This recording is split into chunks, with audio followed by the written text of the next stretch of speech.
안녕하세요, 팩트남입니다. 해당 영상은 명절 기간 동안 긴 운전을 하실지도 모르시는 우리 시청자분들, 그리고 집안에서 명절 음식 준비로 두 손이 부족한 우리 시청자분들을 위해서 준비한 영상입니다. 채널 영상 중에는 미국의 보잉에 대한 주제가 상당히 인기가 많은데요.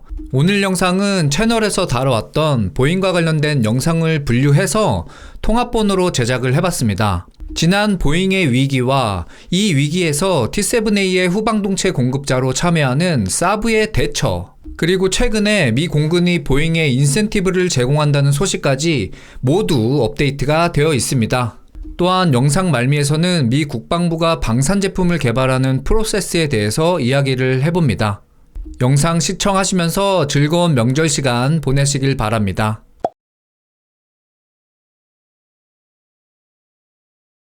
지난 더 워존의 7월 미 해군의 UJTS 프로그램에 대한 새로운 연기 소식을 전해드렸습니다. 해당 기사는 에이비에이션 위계 최초 기사를 인용해서 UJTS 타이밍 딜레이 배경에 대한 사유를 설명하고 있었는데요. 당시 소식을 전해 들으시고 다 죽어가는 보잉에 또 인공호흡기 하나를 추가해줬다는 의견들이 상당히 많이 보였고, 그래도 보잉이니까 어떻게 하든 엮어서 끌고 가겠구나 라는 인식을 상당히 깊게 심어주었습니다. 그러나 그렇게 추가되는 인공호흡기에도 보잉은 전혀 살아날 기미가 보이지 않고 있습니다. 오늘은 보잉의 방산 분야 BDS에서 수조 원의 세전 손실을 봤다는 디펜스1의 기사입니다. 특히 손실을 본 영역들 중에서 관련 프로그램들 이름이 상당히 저는 눈에 띄는데요. 바로 T7A 공군훈련기 프로그램과 MQ-25 무인 공중급유기 프로그램입니다. 기사는 이들 프로그램을 포함해서 약 3조 원의 세전 손실을 보고 있다 전하며 보잉의 위태로운 적자 소식을 전하고 있습니다. 특히 개인적인 생각으로는 혹시라도 이번 사태로 T7A의 프로그램 개발 딜레이가 다시 발생한다면 공군훈련기 사업을 비롯한 해군 UJTS 사업 동시 연기라는 천조국 미국에게는 웃지 못할 상황이 연출되는 것인데요. 당시 미 해군이 UJTS 2년 연기를 발표하면서 미 해군과 해병대 병사들에게는 오래된 고스워크로 계속 비행을 하라는 씁쓸한 내용이 전해지기도 했습니다. 개인적으로는 미국이 보잉에 대한 확실한 조치가 필요해 보입니다. 기사를 통해서 해당 내용 자세히 확인해 보도록 하겠습니다. 제목, 보잉 방산부문 3개월간 20억 달러 손실, 근로자 10% 감축 예정. 보잉의 방위산업은 2024년 3분기에도 진행되고 있는 프로그램들의 문제와 고정 가격으로 진행된 계약들, 그리고 수천 명의 파업 중인 현장 작업자들과의 협상 실패로 인해 계속해서 타격을 입고 있다. 금요일, 보잉은 미래를 대비하기 위해 전체 인력의 10%, 약 17,000명을 감축할 것이라고 발표했다. 이 극적인 조치는 3만 명의 직원이 새로운 근로계약을 거부하고 지난달부터 파업에 돌입한 가운데 나왔으며 파업 종료 시점은 현재까지도 불투명한 상태이다. 켈리 오트버그 최고 책임자는 직원들에게 보내는 서신에서 보잉의 방산 분야에서의 막대하고 새로운 손실에 대해서 언급했으며 KC-46 공중급유기와 P-8 해상초계기 등의 군용 항공기 생산 중단, 지속적인 프로그램 문제, 그리고 KC-46에 기반이 되는 767 상업용 화물수송기의 2027년 생산 종료 결정이 이러한 손실을 초래했다고 밝혔다. BDS는 T7A, KC-46A, CTS-100 스타라이너 상업 우주비행, MQ-25 무인 공중급유기 프로그램에서 20억 달러, 한화 약 2조 7천억 원의 세전 수익 손실을 기록할 것으로 예상된다. 특히 T7A 프로그램의 세전 손실은 2026년 이후에 생산 계약 비용 증가로 인해 9억 달러, 한화 약 1조 1,200억 원에 이르렀고, KC-46A 프로그램에서는 7억 달러, 한화 약 9,500억 원의 세전 손실을 기록했다. 이는 767 수송기의 생산 종료 결정과 IAM, 파업의 영향을 반영한 것이다. 결과에는 다른 프로그램의 부진한 성과도 포함되어 있다 라고 회사의 3분기 잠정 실적에 명시되어 있다. 보잉 방산부문 책임자였던 테드 콜버트는 몇 주 전에 해임되었고 아직 후임자는 발표되지 않았다. 보잉은 10월 23일에 3분기 실적 발표를 할 예정이다. 여기까지 기사의 내용입니다. 얼마 전 대한민국 항공통제기 2차 사업을 준비하기 위해 카덱스를 통해서 사브와 카이가 협력한다는 에어포스 테크놀로지의 기사를 전해드렸습니다. 이 기사 소식을 전해드리면서 저번 입찰 과정 중에 보잉이 영어 버전의 문서만 준비를 해서 재입찰이 진행된 이야기를 했었는데요. 당시 많은 시청자분들이 보잉에 대한 의견을 주셨습니다. 많은 부정적인 의견들이 있었고 이러한 배경에는 반드시 이유가 있을 것이라고 생각을 합니다. 현재 보잉이 진행하는 사업과 관련하여 아직 보잉의 적자 상태들이 앞으로 사업에 어떠한 영향을 줄지는 발표가 되지는 않았습니다. 그러나 보잉의 개발 실패로 대한민국 기업들이 기회를 얻을 수 있는 분야, 그리고 반대로 이로 인해 타격을 받을 분야 등이 있을 수 있다 생각을 하는데요. 이런 부분들에 대해서 한 번쯤 생각해 볼 문제인 듯 합니다. 제 짧은 생각으로는 현재 기억나는 프로그램들은 미 공군 및 미 해군 훈련기 사업과 바로 우리가 준비 중인 항공통제기 2차 사업 정도가 떠오릅니다. 사실 사적 기업에 대한 경영의 비판 또는 그 기업을 위해 뭔가 플러스가 되는 요인을 대변해주고 싶은 마음은 1도 없습니다. 다만 대한민국 사업에 영향을 미칠 수 있는 요소들에 대해서는 해당 사태들에 대한 내용들이 꼭 참고가 되었으면 하는 바람입니다. 그리고 영상 중반에 말씀드리지 못한 진짜 중요한 내용 하나가 있어서 말씀드립니다. 구독은 공짜입니다.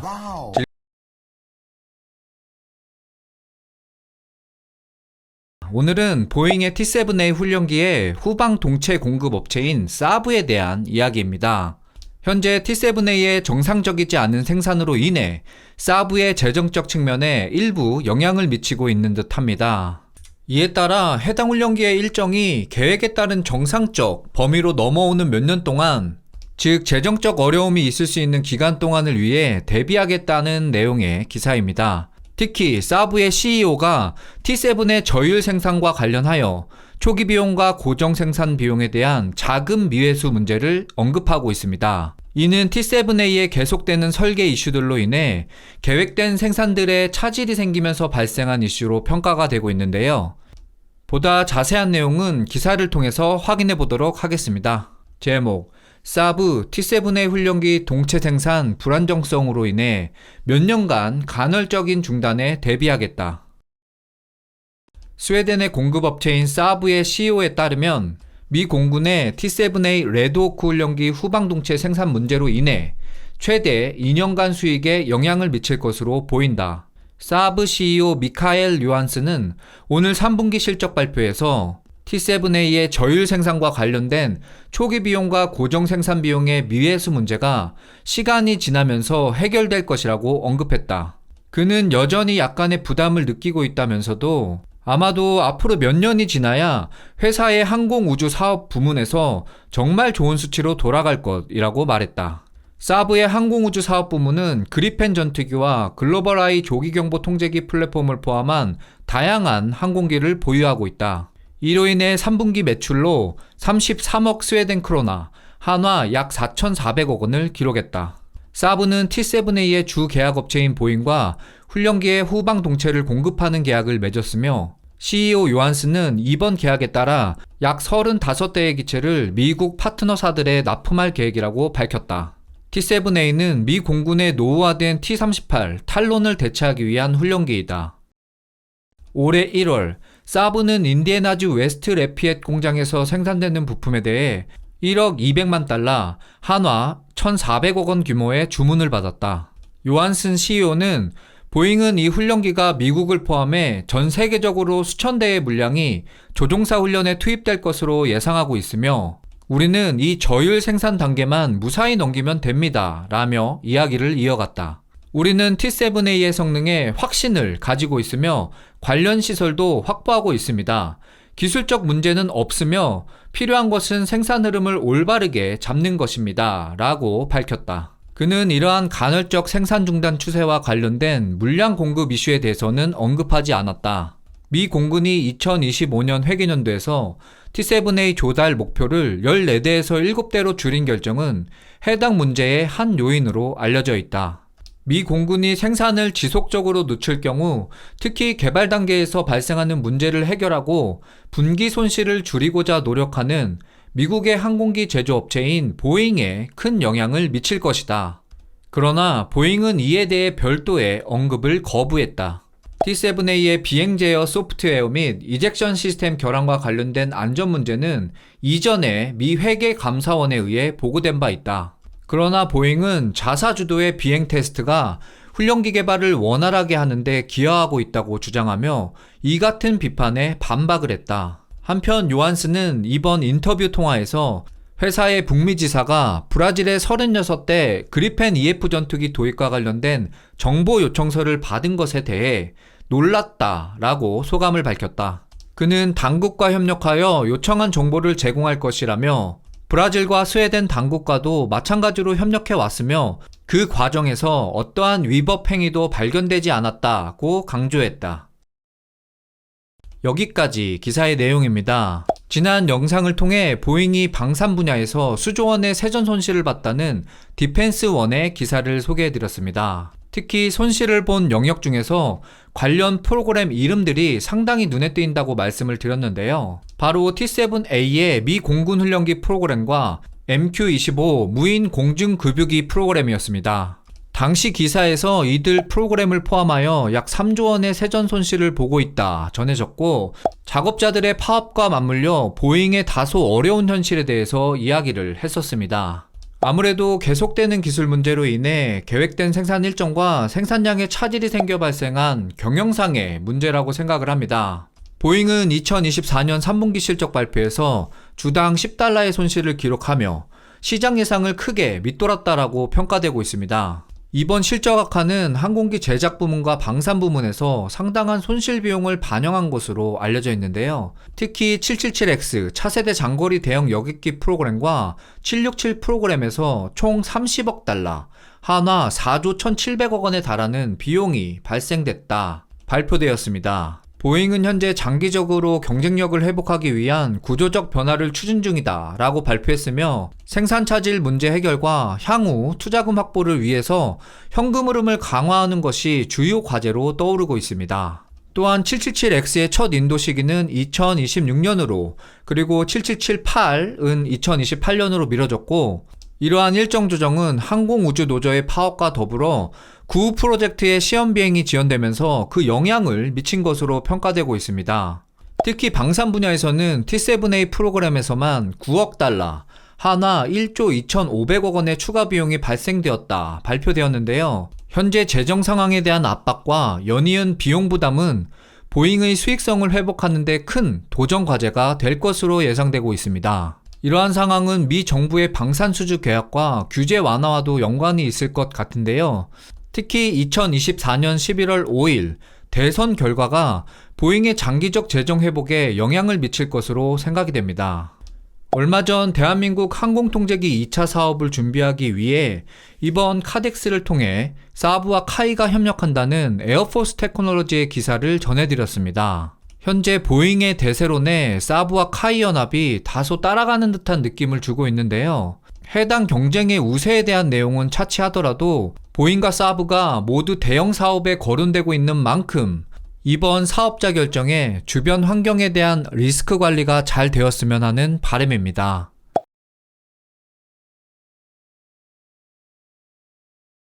오늘은 미국의 T-7A 훈련기 사업에 대해서 좀 이야기를 해보려고 합니다. 이 T-7A에 대해서 저는 채널에서 여러 번 얘기를 했는데요. 좀 안타깝게도 항상 얘기되는 것들이 이제 엔지니어링 이슈나 타이밍 딜레이에 대한 이슈였습니다. 그런데 이번에 또 타이밍 딜레이를 한다고 하더라고요. 안타깝지만 다시 한번 그 딜레이에 대해서 이야기를 해보려고 합니다. 이번 기사는요, 디펜스1의 기사이고요. 1월 15일 기사입니다. 며칠 전 기사예요. 보면 미 공군이 지금 T-7A 프로덕션을 딜레이 하겠다. 그러나 IOC 관련해서는 어느 정도 속도를 낼 것을 기대해 본다. 그런 내용입니다. 그래서 크게 이 기사의 내용은 두 가지입니다. 일단은 T7A가 한 해 추가 지연이 됐다는 것과, 그리고 느닷없이 지금 보잉에게 인센티브를 제공하겠다라는 그런 이 내용이 담겨 있더라고요. 그래서 그 내용 간단히 보고, 그리고 마지막으로 미국이 방산 장비를 개발할 때 이 타이밍이 있거든요. 그래서 그 타이밍, 프로세스를 한번 이야기해 보려고 합니다. 현재 T7A가 1년 정도 추가 지연이 될 거다라고 기사가 나왔습니다. 지금 이 지연되는 타이밍 마일스톤이 마일스톤 C라는 마일스톤이에요. 그래서 이거 뭐 보통 이제 양산에 들어가는 단계다라고 이제 알고 계시잖아요. 그래서 끝에서 이 얘기 좀 해볼 거고요. 타이밍이 계속 밀려왔습니다. 그렇죠? 몇 번의 타임 딜레이가 있었는데 제가 다 여기다 기입하지 못했어요. 그러나 이제 가장 최근 거를 얘기해보면, 원래 기존에는 2023년 12월에 마일스톤 C 패스를 지금 25년 12월까지 늘려놓은 상태거든요. 그러니까 상당히 많이 늦어졌죠. 그런데 이번에 이게 더 1년이 연장이 된다는 거예요. 그래서 최종 마일스톤 C 패스는 26년 10월로 이제 밀릴 예정입니다. 그래서 이 정도 참고하시면 좋을 것 같고요. 그리고 기사에서 지금 이 미 공군이 보잉에 인센티브를 제공하겠대요. 그래서 이게 무슨 내용이지? 봤거든요. 그랬더니 현재 보잉이 새로운 문제에 대해서 이제 해결하는 과정에 있다고 전하고 있습니다. 어떤 문제인지는 뭐 구체적으로 설명되지 않는데요. 미 공군이 보잉에게 지금 인센티브를 제공하려는 배경에는 이런 게 있대요. 이 문제가 있는데 이 문제는 계약서에서 언급되지 않은 내용이라고 전하고 있습니다. 그럼에도 불구하고 보잉이 자발적으로 이 문제를 풀어간다. 이러한 이유 때문에 공군이 보잉에 인센티브를 제공한다고 전하고 있습니다. 좀 그렇죠. 보통 이런 게 어디 있습니까? 그죠? 갑이 수주가 나가면은 계약 내용에 대해서만 이렇게 지급을 해줘야 되는데, 그냥 자발적으로 지금 너네가 문제를 잘 풀고 있고 이게 계약이 없는 내용이니까 우리가 알아서 돈을 줄게. 말도 안 되는 내용이죠. 왜 그럴까요? 보잉 뭐 살리려고 지금 뭐 하는 거겠죠. 자, 그래서 일단 이 인센티브에 대한 구체적인 언급은 없습니다. 다만 2025년 T7A의 예산이 있을 거 아니에요. 그 예산에는 변화가 없다고 합니다. 그러니까 이 예산 변화 없이 추가적으로 뭔가 어디서 돈을 땡겨와서 인센티브를 지금 준다는 거예요. 그리고 이 25년 예산은 3억 6,200만 달러, 하나로 약 5,400억 원 정도가 예산으로 잡혀 있습니다. 그리고 이런 배경에 대해서 이제 기사가 좀 설명을 하는데요. 이 보잉이 지금 사브와 함께 이제 후방동체를 사브가 수주해서 같이 계약을 하고 있잖아요. 그러면서 이제 예전 이야기를 살짝 언급을 했습니다. 어떤 얘기냐면 이젝션 시트 문제 있었죠. 그리고 뭐 코로나 이런 거 겪으면서 공급망 이슈도 있었고요. 이런 문제들 때문에 손해를 또 많이 봤다 이거예요. 근데 설상가상으로 보잉의 계약 방법이 어떤 계약 방법이죠? 예, 맞습니다. 고정 가격 계약입니다. 그렇기 때문에 이런 이슈들이 발생을 해도 알아서 보잉이 다 먹고 해결을 해야 돼요. 그러니까 손해가 많이 봤다. 그래서 저도 그 보잉의 실적 그런 자료들을 계속 설명을 하면서 꾸준히 손해를 보고 있었다고 이제 채널을 통해서 전해드렸고요. 현재까지 T7A에서 손해본 이 손실 금액이 약 10억 달러 이상으로 손실을 입고 있다고 전하고 있습니다. 그래서 뭐 이거를 하나로 뭐 굳이 따져보면은 1조 5천억 원 정도 되거든요. 이런 이야기 기사를 통해서 소개를 드렸고요. 그 자세한 내용이 조금 궁금하시면은 금액적인 측면은 224번 보면 되실 것 같고, 그리고 이런 어려운 과정에 사브는 보잉과의 사업에서 앞으로도 손해를 볼 것 같고 타이밍이 딜레이 될 거라는 것을 예상하고 있었거든요. 그래서 사브의 CEO가 나와서 앞으로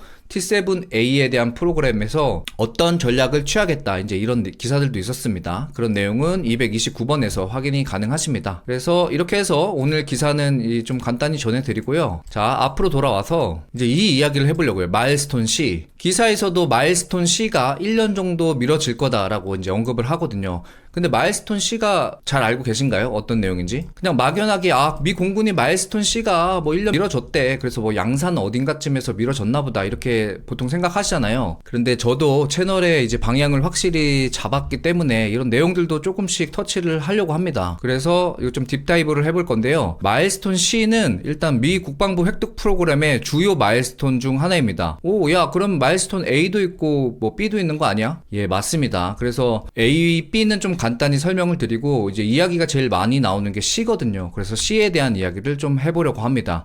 C를 간단히 조금 정리를 하면 이런 내용이에요. 정식 생산 그리고 배치, 디플로이먼트 결정을 위한 마지막 관문이라고 생각하시면 됩니다. 그래서 이거 조금 차트를 보면서 이야기를 해보면요. 이제 미 국방부가 이 제품을 개발하는 과정이에요. 그래서 여기 보면은 이게 주요 마일스톤이에요. A, B, C. 마일스톤 A는 그 타당성 조사에서 개념 설계로 넘어갈 수 있게 해주는 첫 번째 중요한 마일스톤이고, 이제 마일스톤 B는 개념 설계에서 본 설계로 넘어가는 이제 중요한 단계고요. 그리고 오늘 이야기하는 마일스톤 C가 이 설계를 다 마치고 생산해서 배치로 넘어가는 단계에 있는 이 마일스톤입니다. 그래서 마일스톤 C의 패스가 의미하는 건 뭐냐면 상세 설계가 끝나고 제품을 다 완성을 하고 초기 저율 생산으로 넘어가는 주요한 그런 마일스톤이에요. 이거를 지금 1년을 더 연기를 한다는 거거든요. 크게 구획을 나눠서 생각해보면 여기는 어떻게 보면 약간 선행 단계, 왜냐면 타당성 이야기하고 그 다음에 뭐 초기 설계 컨셉, 개념 설계니까. 그리고 여기는 개념 설계를 가지고 실제 설계를 한 다음에 물건을 실질적으로 만들고 이 양산을 흘리고 초기 양산분을 가지고 테스트와 평가를 한 다음에 IOC 획득을 하고, 이제 IOC 획득을 하면은 플레이트 프로덕션에 들어가거든요. 그래서 이런 식으로 진행이 되고, 그러면 이 타이밍을 갖고 개발하는 뭐 미국의 보잉이나 그 다음에 GM 디펜스 이런 데는 이제 똑같이 이걸 따라가요. 이제 뭐 예를 들어서 이 컨셉 단계에서는 무엇을 하냐면 이제 타당성 조사 이런 거 하겠죠. 야, 이거 지금 해도 되는 사업이냐? 돈은 얼마나 들어? 이런 개념으로 우리가 지금 이런 장비를 만들어낼 건데 타당한 거야? 그래서 이런 걸 다 검토를 하고 오케이가 돼. 그러면 마일스톤 A를 패스한 거예요. 그럼 이 단계에 넘어와서 뭘 하냐면 많은 팀들이 들어와요. 일단 설계가 이제 리딩을 하고 여기에 무슨 원가팀도 들어오고, 왜냐면 우리가 만들려는 그 코스트의 타겟을 만들어야 되니까. 그리고 바이어도 들어옵니다. 왜? 또 이런 생산 사이트에 대한 정의들이 되거든요. 그리고 이때 퀄러티도 들어옵니다. 야, 우리가 예전에 했던 이런 제품들이 이런 퀄러티 이슈들이 있었거든? 그러니까 이거 꼭 반영해줘야 돼. 그렇지. 그래야지 초기 설계 단계부터 이런 리퀘어먼트들이 들어가서 좀 더 괜찮은 그리고 개선되는 제품들이 나올 거 아니에요. 그리고 디자인 관련된 팀들도 들어와서 자기네들 리퀘어먼트 넣고 들어가죠. 그러니까 선행 단계 들어오는 이런 각각의 팀들의 이 요구사항을 모아서 이 엔지니어링 이런 리퀘어먼트를 만들어요. 각 그룹별로 자기네가 가진 타겟이 있거든요. 그러니까 어떤 그룹이든지 이전에 했던 프로그램보다는 계속 개선해야 되는 것들을 만들어야 되니까 그런 거를 선 반영하는 거죠. 보잉이나 이제 GM 디펜스 같은 경우는 디자인 컨셉 시트, 그러니까 DCS라고 하는 과정을 통해서 이때 뭐 코스트 타겟, 그 다음에 컨텐츠 타겟, 그리고 뭐 타이밍, 그 다음에 업체 선정을 위한 이런 리퀘어먼트 세팅이 이때 끝나요. 그래서 여기는 약간 선행 관점의 이런 개발 단계거든요. 그래서 미국 아마 그 보잉이나 GM 디펜스에서는 이 과정에 있는 분들이 그 테크니컬 펠로우, 그러니까 막 공부 많이 하신 분들 있잖아요. 그런 부분들이 보통 이 테크니컬 엔지니어링 이 그룹에 있어요. 왜? 글로 된 이런 목표를 가지고 실질적인 그런 컨셉들을 잡아놔야 되거든요. 그리고 여기서 이제 디자인 컨셉이 잡아지면은 이제 본 설계로 넘어가거든요. 이거를 이 단계에 넘어가는 거를 뭐 미국 국방부는 마일스톤 B라고 하는데, 보잉이나 아마 GM 디펜스 같은 데는 이거를 Vehicle Program Initiation이라고, 이 단계가 지나가면 이제 현업으로 넘어가는 거예요. 그러니까 실질적인 물건을 만든다고요. 그래서 이 프로그램 시작할 때 이 단계가 이 업체들, 그러니까 보잉이나 GM 디펜스 같은 데서는 이게 되게 중요해요. 네가 어떻게 알아? 또 그렇게 질문하시는 또 냉철한 구독자분들 계십니다. 모르겠습니다. 동네 백수가 몸이 기억하고 있어요, 이걸.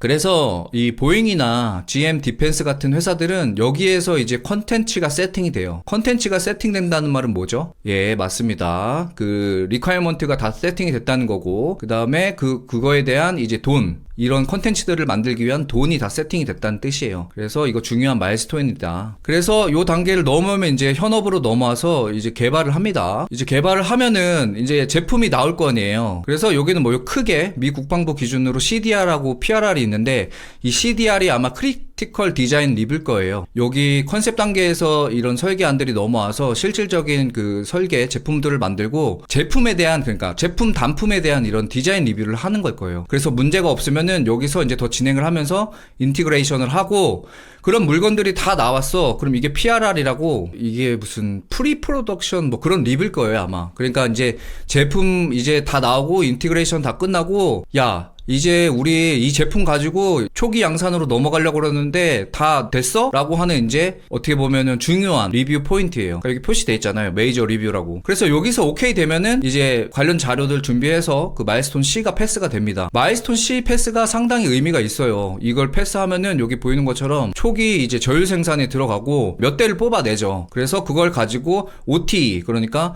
오퍼레이셔널 테스트랑 그 이밸류에이션을 해요. 왜? IOC 획득하려고. 그래서 이렇게 문제가 없다 그러면 뭐 최종적으로 풀 레이트 프로덕션 포인트 이렇게 끝나면 이제 진짜 완전 양산으로 넘어가고, 그러면서 FOC 단계로 넘어가면서 유지 단계로 이제 넘어가는 거예요. 저 같은 경우는 이제 이쪽 일 했었고, 뭐 이쪽 일도 했었고, 그 다음에 이 단계 넘어서 이런 일도 했었죠. 그래서 여기는 뭐 테크니컬 엔지니어링, 그리고 여기는 뭐 커런트 프로덕트, 여기는 이제 뭐 약간 퀄러티 개념이죠. 퀄러티. 그리고 유지 보수는 이제 넘어오면서 뭐 워런티나 이런 이 AS 같은 이런 이제 개념의 이런 팀들이 합류가 되는 거죠. 그래서 이 내용도 옛날 기억을 좀 더듬어서 한번 정리를 해봤는데, PDR 지금 이 Preliminary Design Review가 되고 이러면서 테크니컬 엔지니어링 그런 리퀘어먼트와 그다음에 코스트 타겟, 타이밍 타겟 같은 게 이제 여기서 리뷰가 되고 오케이 되면은 이 마일스톤 B를 건너서 본설계로 들어가고, 본설계에서 크리티컬 디자인 리뷰를 해요. 이제 제품에 대한 상세 설계 검토를 하고 이게 제조 가능성이 있는지 리스크 평가를 해요. 어떻게 보면 프로덕트 자체에 대한 이런 평가를 하는 거고, 이게 끝나고 이제 본설계 마지막 단계에서 PRR, 이게 뭐였지? 이게 프로덕션 리뷰인가? 뭐 그런 걸 거야 아마. 그 본설계 끝나고 인티그레이션 끝난 제품들이 초기 저율 생산을 위해서 진행을 해도 되는지, 그리고 이제 뭐 초기 운영 평가를 위한 확인 절차가 들어가죠. 왜? 이거 끝나면 마일스톤 C가 패스가 되고, 이 마일스톤 C 패스를 기준으로 초기 저율 생산이 이제 들어가잖아요. 그렇죠? 그리고 여기서는 이제 이제 양산 전에 뭐 공정 개선이 기회가 있기 때문에 이 과정도 중요하죠. 이제 이 과정을 통해서 나온 제품을 가지고 IoT, 그러니까 이니셜 오퍼레이션 테스트와 이밸리에이션 하고, 즉 초기 운영 테스트 및 평가를 하고 군의 작전 요구사항을 충족하는지 이제 봅니다. 그래서 여기서 오케이 된다 그러면 뭐냐, IOC잖아요. IOC 획득했다 하잖아요. 그리고 그 IOC 획득하면 이제 뭐 플레이트 프로덕션 들어가고, 그 다음에 이후로는 이제 뭐 그런 거죠. 유지 보수. 그렇게 해서 오늘 우리가 맨날 입으로만 달고 살던 마일스톤 C가 1년 미뤄졌대 이거 해봤습니다. 즉 양산으로 들어가기 전에 그런 관련 리뷰를 하고, 리뷰에서 문제가 없다면 고해라고 해주는 주요한 마일스톤으로 이제 이해가 됐을 거라 생각이 됩니다. 제가 준비한 영상은 여기까지입니다. 도움이 되셨다면 오랜만에 구독 그리고 좋아요 부탁드립니다. 즐거운 주말 시간 보내세요.